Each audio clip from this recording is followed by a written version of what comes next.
So let's talk about a controversial subject, Mikhail. Let's talk about those 2-1 buy downs. Can you explain why some people may not want a 2-1 buy down? Absolutely. Yeah, it drives me crazy right now because 2-1 buy downs they're a hot topic in the mortgage industry. You hear a ton of mortgage companies promoting them. You see listings with it as part of the listing to try to encourage you to go after that property. So here's the reality. A 2-1 buy down is not necessarily a good financial decision for you. Let's just, for example, say that you're trying to buy a house at $500,000 and a 2-1 buy down has to be paid for by the seller. So a seller credit is required. I'm making numbers up, but let's just assume it costs $15,000 to do the 2-1 buy down. That means that if your interest rate is 7%, for example, it would be dropped down to 5% in year one, followed by 6% in year two, and then back to 7 in year three. So to get that 2-1 buy down, the seller would give you a credit, and let's just pretend like it's $15,000. So what does this mean for you financially? Well, it means that initially your monthly payment's going to be a little bit lower for year 1 and 2 because of the lower interest rate. But the money that's being paid to get that buy down, it's nobody's giving that money away for free. As a matter of fact, the money that it costs to do the buy down is actually exactly what the interest expense would have been had you not had a lower rate. So the interest that you're not paying in year 2 and year 1, they add that interest up, and that's what's required as a seller credit in order to get the buy down. So at the end of the day, if the seller is paying for it and giving you the credit to get the buy down, which is paying for the interest that you would have paid anyway, but wait a second, you're actually paying for that in the purchase price of the house. So at the end of the day, if they're willing to give you $15,000 towards a buy down as a seller credit, and you don't need that, don't take it. Take the lower purchase price instead. I'd buy the house at $485, and then I'd save more money over time with interest rather than do some sort of gimmicky 2-1 buy down. Now, don't get me wrong. If having a lower monthly payment really is important to you for the first couple of years, then do a 2-1 buy down. But just understand, you're not getting anything for free. The interest is still being paid. Either you're paying for it in your mortgage payment or you're paying for it in the purchase price of the home.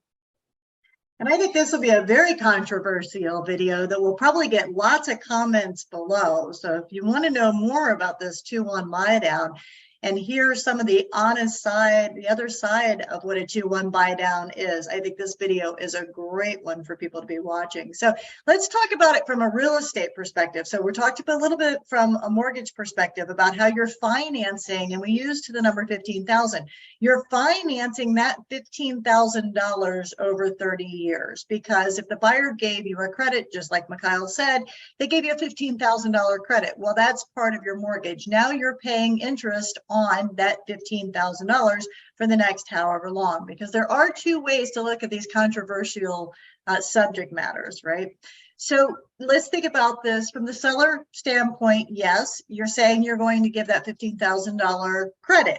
However, you have the option of lowering the price of your property, $15,000 as well. Either way, that $15,000 is coming out. Now, give or take a little bit of the calculations that might be a little bit different on that $15,000 versus lowering the price on the property. That's from a seller's perspective. It's important to understand from a seller's perspective when you're purchasing a property and you're the buyer. From your buyer perspective, just as Mikhail put the information that he just gave us, as an agent, even if a property happens to say 2-1 buy down is being offered, then your real estate agent might be able to negotiate for you, reducing the price of the property instead of accepting that. So if you have an expert in the business and they go, oh gosh, this is a 2-1 buy down, that's equating to XYZ amount of money off of the property. Why don't we go in, since you don't have to have that amount of money towards your down payment or towards, towards your monthly payment, you qualify for the higher payment. And let's see if I can get the seller to reduce the property by sharing with them the different numbers and how it works. So having an expert in the business, that 2-1 buy down may not be in their best interest. So true. Yeah. To your point, it may just be a sign that negotiating is definitely on the table for that particular property. That's where you need a seasoned agent like Tamela to help guide you in that negotiation. Well, yeah, because a lot of people just take it and accept it for that. Well, it's a 2-1 buy down. We'll just write out the contracts this way. But they're not necessarily looking into what's at the best advantage for the buyer of the property, what's going to impact them. No matter what their situation is. I just had someone today that was looking at a condo, and she's past the 55 age point. So maybe for her, it doesn't make sense to go that direction. Maybe if they're offering it, but in her situation, it might make more sense for her to go ahead and reduce the monthly. It depends on the situation. And I agree with you. A 2-1 buy down may not always be in the best interest. I think the biggest thing that we do here on this channel, as well as I make every effort to do, and I know, Mikal, you do the same thing, is educate. We want to educate the buyer so that they know what is in my best interest, what's really in my best interest. It's not what's in my best interest, because my goal is to have a client for the rest of their lives. It's not just for the one transaction. So if it doesn't make sense, I don't want them to move forward with something that doesn't make sense for them.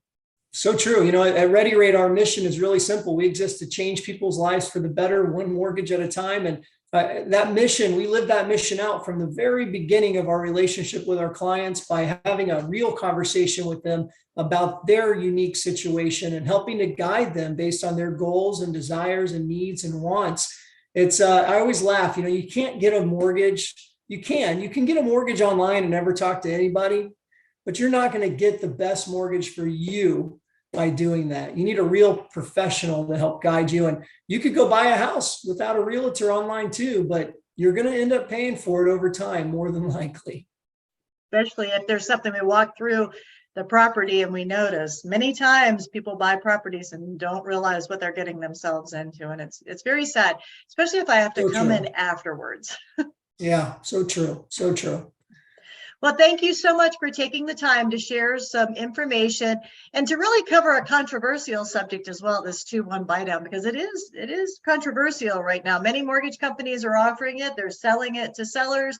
They're telling agents that it's a great idea, but I don't think a lot of them are actually diving in a little bit deeper, nor are the agents, to really share with the buyers how it impacts, or the sellers, how it really impacts the sale of their property. So I appreciate you taking the time. Remember the old saying, nobody's giving away anything for free. And that's so true when it comes to 2-1 buy downs.